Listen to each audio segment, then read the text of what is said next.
তেলিয়ামুড়াতেও তিস্তর পঞ্চায়েতের ভোট গ্রহণ প্রক্রিয়া শুরু হয়ে গেছে সকাল 7টা থেকে এবং সেখানে কিন্তু সার্বিকভাবে নির্বিঘ্নে ভোট গ্রহণ প্রক্রিয়া চলছে বলে খবর পাওয়া গেছে এবং সেখানে কিন্তু যে লাইনে ধরে জনসাধারণ সকাল থেকে ভোট গ্রহণ প্রক্রিয়ায় অংশগ্রহণ করছেন এবং বিশেষ করে নির্বাচন কমিশনের পক্ষ থেকে কিন্তু যাতে জনসাধারণ নির্বিঘ্নে এবং অন্যান্য সুযোগ সুবিধার মাধ্যমেই যাতে ভোট গ্রহণ প্রক্রিয়ায় অংশগ্রহণ করতে পারে তার যাবতীয় ব্যবস্থাপনা করা হয়েছে নির্বাচন কমিশনের পক্ষ থেকে এবং সেই চিত্রটাই আপনারা এই মুহূর্তে দেখছেন তেলিয়ামুড়ার একটি ভোট কেন্দ্রের সেই চিত্র যেখানে ভোট গ্রহণে অংশগ্রহণ করছেন প্রবীণ নাগরিক থেকে যারা নতুন ভোটার আছে প্রত্যেকেই কিন্তু এই ভোট গ্রহণ প্রক্রিয়ায় অংশগ্রহণ করছে সকাল থেকেই দীর্ঘ লাইনে ধরে কিন্তু জনসাধারণ সকাল সকাল ভোট দিতে চলে এসেছেন এবং সেই চিত্রটাই আপনাদের সামনে আমরা তুলে ধরছি। আপনারা দেখছেন এটা তেলিয়ামুড়ার একটি ভোট গ্রহণ কেন্দ্রের চিত্র যেখানে জনসাধারণ সকাল থেকে দীর্ঘ লাইনে ধরে কিন্তু ভোট দিচ্ছেন এবং সেই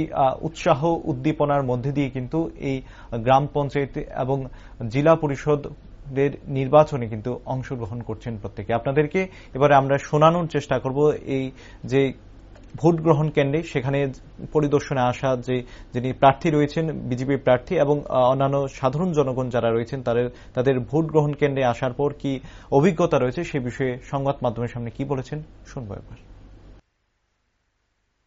কিসে কেন্দ্রের আপনি? আমি আইনছি জেলা পরিষদে। আচ্ছা, এই নাম কি আপনার? আমার নাম রাজধন সরকার। এই যে নির্বাচন হইতেছে আজকে যে নির্বাচন হইতেছে তো এখন পর্যন্ত মানে কোনো শান্তিপূর্ণ এখন পর্যন্ত আমাদের এখানে নাই, কিন্তু তাও কিছু ওই নগর পঞ্চায়েতের থেকে সেটা হয়তো সামনে দাঁড়িয়ে রয়েছে, যেটা হয়তো সেন্টারে তারা এখনো ঢুকতে পারছে না, এটা প্রবলেম আছে। আর অন্য যেটা সিটে কি চলছে আমি হয়তো কখনো যাই নাই, হয়তো নামও আমি, ঠিক আছে, মোটামুটি ভাবে ঠিক আছে।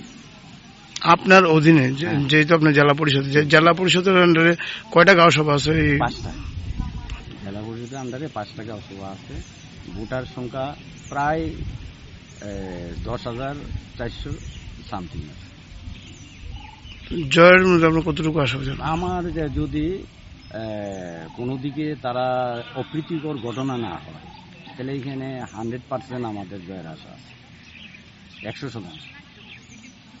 আপনাদের এই গাঁও সভার মধ্যে এই অন্যরা কি দিচ্ছেন পঞ্চায়েতের মধ্যে? যেটা হয়তো তারা ব্লকে যাওয়ার আগেই তারা এখানে আমাদের প্রার্থীদেরকে আটকে দেওয়া, যার জন্য তারা দিতে পারে।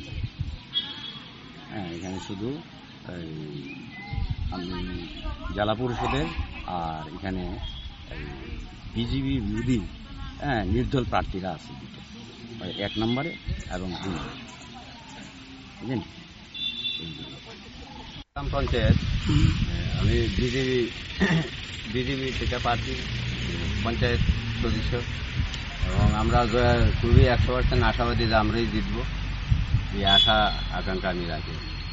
ভোট খুব সুন্দর হারে ভোট হইতেছে, গণতন্ত্ররা খুব লাইন ধরে খুব সুন্দরভাবে ভোট দেওয়ার লেগে আগ্রহ এবং ভোটের সারিবদ্ধভাবে বহুত সুন্দরভাবে দিতেছে সবাই। এই গ্রাম পঞ্চায়েতের কয়টা সিট আছে? এই গ্রাম পঞ্চায়েতে 7টা ওয়ার্ডে 13টা সিট আছে। 10টা আমরা বিনা প্রতিদ্বন্দ্বিতা জয়ী হয়ে গেছি।